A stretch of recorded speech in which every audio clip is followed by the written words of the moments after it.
gurizada, estamos vindo aqui para falar sobre a segunda parte do nosso vídeo, para falar sobre, de fato, a crise de 1929.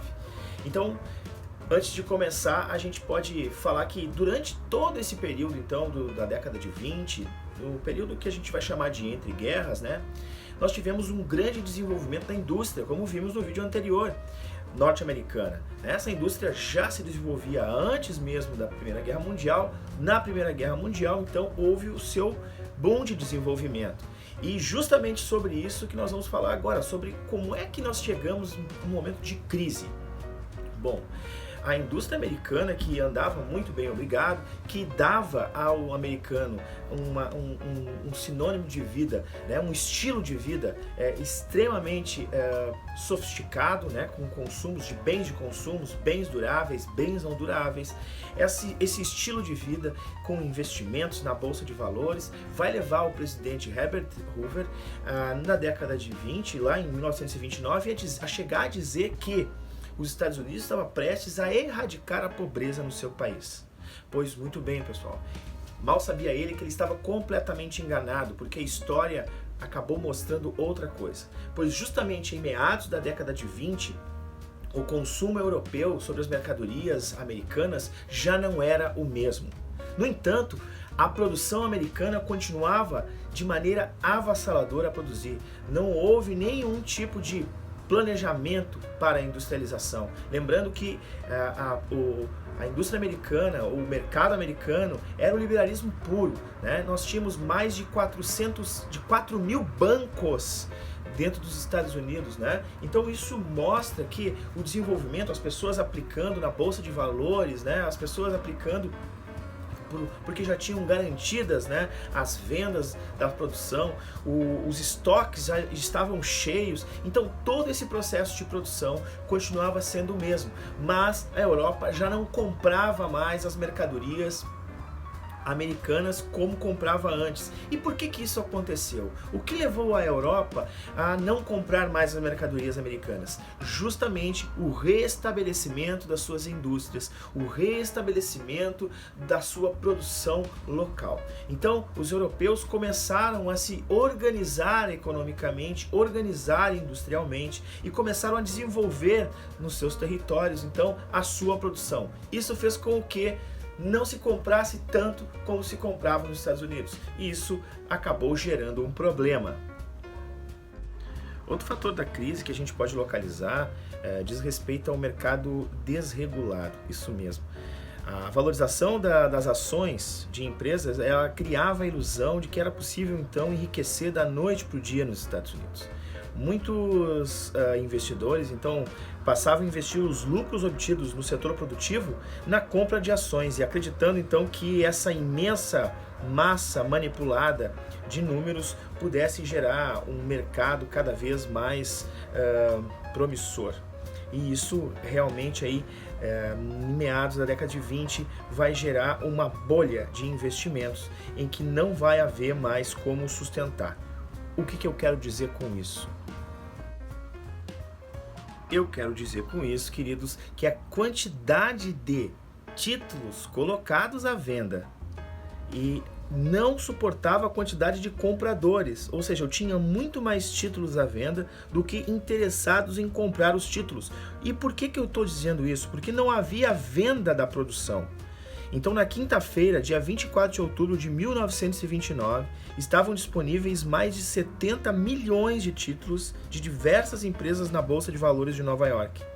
Sem compradores, houve uma drástica baixa nos preços. As pessoas relutavam em acreditar nessa desvalorização. Na sexta-feira, uma comissão de banqueiros tentou oferecer ao público uma garantia de investimentos. Na verdade, quando o pregão começou, foi reaberto, então, na terça-feira, no dia 29, todos os investidores desconfiados queriam se desfazer das suas ações. Mas aí já era tarde, não havia compradores. Houve desespero e a Bolsa de Valores de Nova York faliu. Simplesmente a maior bolsa de investimentos do planeta fale. O volume negociado na Bolsa de Valores levou à quebra de mais de 5 mil bancos nos Estados Unidos, de 1929 até 1932. E isso vai gerar um efeito dominó na economia mundial, meus amigos. Então a gente tem que enxergar este modelo como um modelo onde ocorre não só a quebra dos Estados Unidos, mas a quebra das economias capitalistas mundiais, afetando a Europa e afetando também o Brasil, porque o Brasil era o maior fornecedor, por exemplo, de café para os Estados Unidos. Então, de certa maneira, em 29, o Brasil sofre os efeitos de não vender mais a quantidade de café que produz e estocar este bem, que é um bem perecível, então ele vai estragar, assim como centenas de milhares de silos, né, de produtos agrícolas, de produtos agropastoris nos Estados Unidos vão estragar também. Não só os bancos vão quebrar, financeiramente falando, como os investimentos também vão. As mercadorias não serão compradas. E aí nós temos uma crise de superprodução. Nós temos o crash da Bolsa de Valores de Nova York.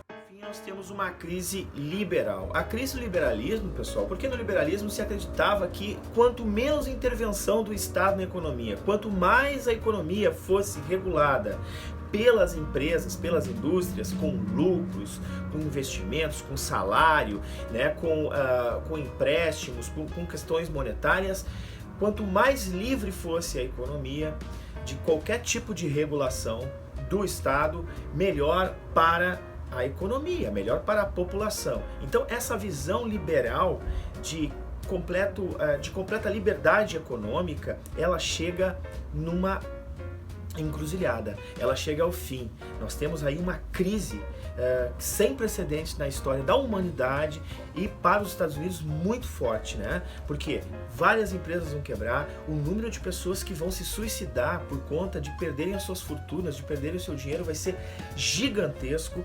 Nós não acabamos com a pobreza, pelo contrário, centenas de milhares de trabalhadores com a crise de 1929 vão ser levados ao desemprego, a viver na miséria, a viver nas ruas, a depender de um prato de comida, né, que é oferecido, que é dado por algumas entidades de assistência à saúde. O Estado americano, no primeiro momento, não tem o que fazer porque ele não está acostumado a atender a população.